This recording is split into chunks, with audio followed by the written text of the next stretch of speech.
Blood एक connective tissue है। Connective tissue एक ऐसा टिश्यू होता है जो एक बॉडी को दूसरे बॉडी से जोड़ने का काम करता है। यह प्रत्येक बॉडी में पाया जाता है। एक वयस्क मनुष्य में औसतन 5 से 6 लीटर ब्लड होता है।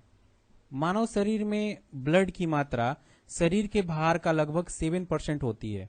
मतलब जितना भी शरीर का भार होता है उसका 7% क्या होता है, ब्लड होता है उसमें, जिसका पीएच मान 7.4 होता है।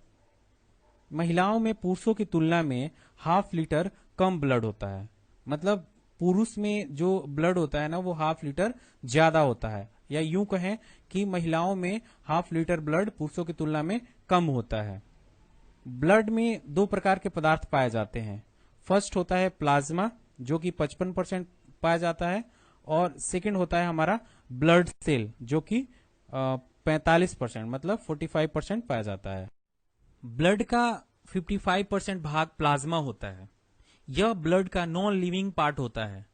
इसका 19% भाग जो होता है जल होता है, 0.7% भाग जो होता है प्रोटीन होता है, और 0.9% भाग जो होता है साल्ट होता है, और 0.1% ग्लूकोज होता है। शेष पदार्थ बहुत कम मात्रा में पाए जाते हैं। अब हम बात करते हैं फंक्शन ऑफ प्लाज्मा की। तो देखिए, पचे हुए भोजन एवं हार्मोन का शरीर में संवहन प्लाज्मा के द्वारा ही होता है। मतलब जो भी हम खाते हैं या फिर शरीर में जो हार्मोन्स का जो संवहन होता है वो प्लाज्मा के द्वारा ही होता है। जो हमारे बॉडी टेम्परेचर को नियंत्रित करने का काम कौन करता है, प्लाज्मा ही करता है। तथा घाव कहीं कट जाते हैं तो घाव भरने का काम कौन करता है, प्लाज्मा ही करता है।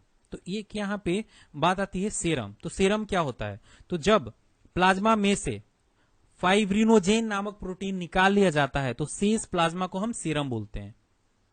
क्या क्या निकाल लिया जाता है, फाइब्रिनोजेन नामक प्रोटीन जब हम निकाल लेते हैं प्लाज्मा में से तो शेष जो प्लाज्मा बच जाता है ना उसको हम क्या बोलते हैं, सेरम बोलते हैं। ठीक है।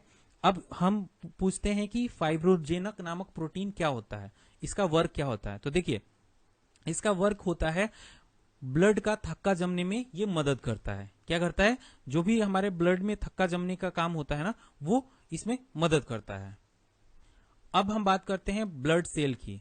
तो ब्लड सेल ब्लड का शेष 45% भाग होता है।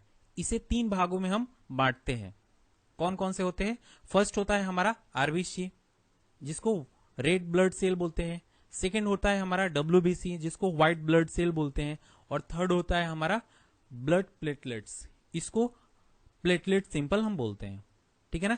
तो जो अगर हम अमाउंट की बात करें तो सबसे ज्यादा जो होता है ना वो रेड ब्लड सेल होता है हमारे ब्लड में। क्या होता है, रेड ब्लड सेल होता है। उसके बाद क्या होता है, ब्लड प्लेटलेट्स होते हैं हमारे ब्लड में। ठीक है ना। उसके बाद होता है डब्ल्यूबीसी, मतलब व्हाइट ब्लड सेल होता है। तो आप देख सकते हैं सबसे ज्यादा क्या होता है, आरबीसी। उसके बाद क्या होता है, प्लेटलेट्स। उसके बाद क्या होता है, डब्ल्यूबीसी। मतलब सबसे कम जो होता है ना डब्ल्यूबीसी होता है। तो चलिए एक एक करके इसको समझते हैं। सबसे पहले हम पढ़ेंगे आरबीसी, उसके बाद डब्ल्यूबीसी, उसके बाद हम प्लेटलेट्स की बात करेंगे, फिर उसके बाद हम बात करेंगे वर्क के कार्य क्या होते हैं। ठीक है, चलिए वन बाय वन करके पढ़ते हैं। तो यहां पे हम बात करते हैं आरबीसी की, मतलब रेड ब्लड सेल की। तो देखिए, आरबीसी का जो निर्माण होता है ना वो बोन मैरो में होता है। कहां पर होता है, बोन मैरो में होता है। और इसकी मृत्यु जो होती है लीवर और स्प्लीन में होती है। कहां पर होती है, लीवर और स्प्लीन में होती है। ठीक है, इसलिए इसको हम क्या बोलते हैं, आरबीसी का कब्रिस्तान भी इसको हम बोलते हैं। ठीक है। Protein, vitamin B12 and folic acid का निर्माण में सहायक होता है। जो आरबीसी है ना, आरबीसी वो प्रोटीन, विटामिन B12 और फोलिक एसिड के निर्माण में बहुत सहायक होता है। ठीक है। अब आरबीसी में केंद्रक नहीं पाया जाता है।